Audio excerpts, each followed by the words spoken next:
50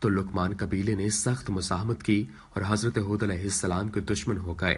اس کے برعکس دوسرے قبیلے خلچان نے حضرت حود علیہ السلام کی باتوں پر غور و خوض کیا اور ان میں اکثر لوگوں نے جلد ہی آپ کی دعوت قبول کر کے ایمان لے آئے۔ ناظرین گرامی، حضرت حود علیہ السلام نے اپنی قوم کو راہ حق پر گامزن کرنے کی ہر ممکن کوشش کی، مگر قوم نے ان کی دعوت قبول کرنے سے انکار کر دیا تو بالآخر انہوں نے بارگاہ الہی میں مدد کے لیے دست دعا دراز کیے، جسے سورۃ المومنین میں ان الفاظ میں بیان کیا گیا ہے۔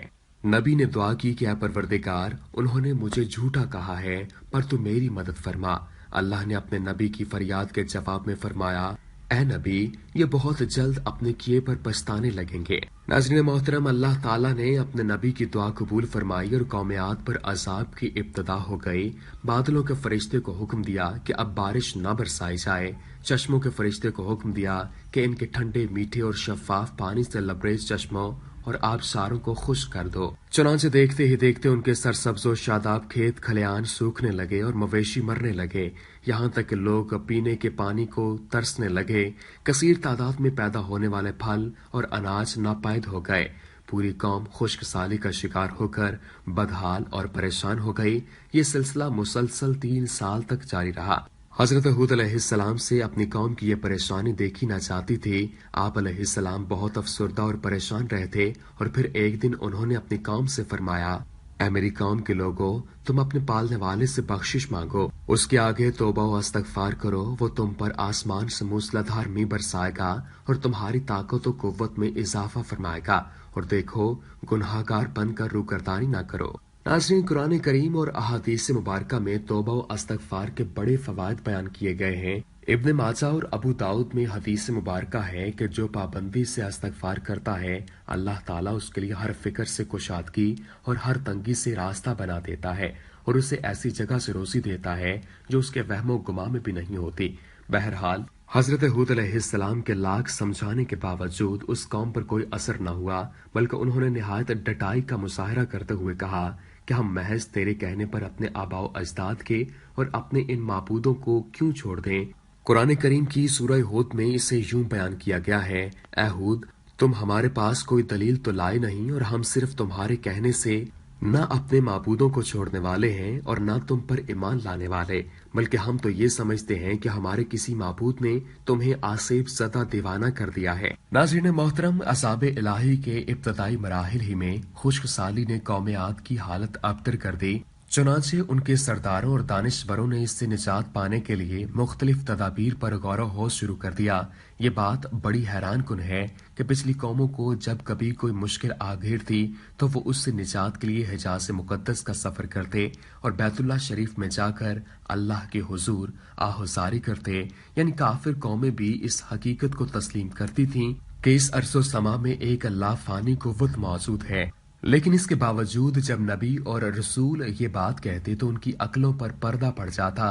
قوم عاد کے سرداروں نے بھی یہی فیصلہ کیا کہ قوم کے سرکردہ افراد بیت اللہ شریف جا کر ان دیکھے خدا کے سامنے فریاد کریں۔ چنانچہ مختلف قبائل کے سرداروں اور دیگر اہم افراد پر مشتمل 70 افراد کا ایک وفد حجاز مقدس روانہ ہوا۔ اس زمانے میں مکہ مکرمہ پر قوم امالیک کی حکمرانی تھی، جس کا سردار معاویہ بن بکر تھا۔ معاویہ کی والدہ قوم عاد سے تعلق رکھتی تھی، ویسے بھی معاویہ بن بکر قوم عاد کی شان و شوکت سے بڑا مرعوب تھا، چنانچہ اس نے وفد کی بڑی خاطر مدارت کی اور اسے بڑے عزت و احترام سے اپنے یہاں ٹھہرایا۔ ناظرین گرامی، طبری کی روایت ہے کہ اس وفد میں 2 افراد مرشد بن سعد اور لقمان بن لکیم صاحب ایمان اور حضرت حود علیہ السلام کے پیروکار تھے۔ غالباً ان کا تعلق قبیلہ خلچان سے ہوگا۔ ان دونوں کے علاوہ باقی سب کافر اور بت پرست تھے۔ معاویہ نے ان کے اعزاز میں رقص و سرود کی محافل کا اہتمام کیا اور تقریباً 1 ماہ تک یہ لوگ اپنے آنے کا مقصد فراموش کر کے عیش و عشرت اور شراب و شباب کی محافل میں مدہوش رہے۔ جب ان کا قیام طویل ہو گیا تو معاویہ بن بکر کو ان کے واپس جانے کی فکر لاحق ہوئی۔ کافی سوچ بچار کے بعد اس نے ناچنے گانے والیوں کے ذریعے چند اشعار کی صورت میں انہیں ان کے آنے کے مقصد کی یاد دہانی کروائی، جس پر وفد کو ہوش آیا۔ تاریخی کتب میں درج ہے کہ اس موقع پر وفد میں شامل مرشد اور لقمان نے ایک بار پھر انہیں سمجھانے کی کوشش کی کہ جو کچھ حضرت حود علیہ السلام کہتے ہیں اس پر ایمان لے آؤ، لیکن وہ نہ مانے۔ ناظرین گرامی، قومیات کا وفد بیت اللہ شریف گیا اور بارش کی دعائیں مانگنا شروع کر دیں۔ ابھی تھوڑی دیر ہی گزری تھی کہ اللہ تعالیٰ نے آسمان پر 3 رنگوں کے بادل بھیج دیے، جن میں ایک سفید تھا، دوسرا سیاہ اور تیسرا سرخ۔ اس کے ساتھ ہی آسمانوں سے ندائے غیب آئی، اپنے اور اپنی قوم کے لیے ان تینوں میں سے کسی ایک کو پسند کر لو۔ چنانچہ وفد نے سوچ بچار کے بعد سیاہ بادل کو اپنے لیے پسند کر لیا، جس کے ساتھ ہی سرخ اور سفید ٹکڑے آسمان سے غائب ہو گئے اور ابر سیاہ آہستہ آہستہ آسمان پر چھانے لگا۔ وہ لوگ اپنی دعا کی قبولیت پر بڑے خوش تھے اور سمجھتے تھے کہ اب خشک سالی ختم ہو جائے گی، چنانچہ پوری قوم نے خوشیاں منانا شروع کر دیں۔ لیکن حضرت حود علیہ السلام سمجھ گئے تھے کہ یہ عذاب الہی ہے، لہٰذا انہوں نے ایک بار پھر اپنی قوم کو مخاطب کرتے ہوئے فرمایا، اے میری قوم، یہ اللہ کا عذاب ہے جو تم پر نازل ہوا چاہتا ہے۔ پھر انہوں نے اللہ تعالیٰ کا فرمان انہیں سنایا جو سورہ الاحقاف میں ہے، نہیں بلکہ دراصل یہ ابر وہ عذاب ہے جس کی تم جلدی کر رہے تھے، یہ ہوا کا طوفان ہے جس میں دردناک عذاب چلا آ رہا ہے جو اپنے رب کے حکم سے ہر چیز تباہ کر ڈالے گا۔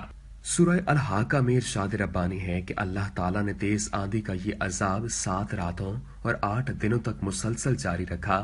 آندھی نے کسی ایک کو بھی باقی نہ چھوڑا، یہ ہر ایک کے پاس پہنچ گئی، غاروں کے اندر، پہاڑوں کی گھاٹیوں اور چوٹیوں، گھروں، محلات اور قلعوں کے اندر سب کو فنا کر ڈالا۔ ناظرین محترم، علامہ طبری کی بعض روایتوں میں ہے کہ حضرت حود علیہ السلام کی عمر 150 سال تھی۔ آپ علیہ السلام کو 50 برس کی عمر میں نبوت عطا ہوئی۔ 50 برس تک قوم کو واعظ و نصیحت کرتے رہے۔ قوم کی ہلاکت کے بعد مزید 50 برس تک زندہ رہے اور اہل ایمان کو واعظ و درس فرماتے رہے۔ تاریخی شواہد کے مطابق حضرت حود علیہ السلام کا مزار حضرموت کے ایک مقام پر ہے جہاں عرب کے مختلف حصوں سے ہزاروں کی تعداد میں لوگ جمع ہوتے ہیں، اگرچہ یہ قبر تاریخی طور پر ثابت نہیں ہے۔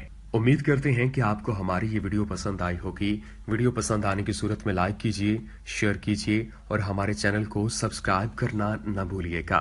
وما علینا الا البلاغ المبین۔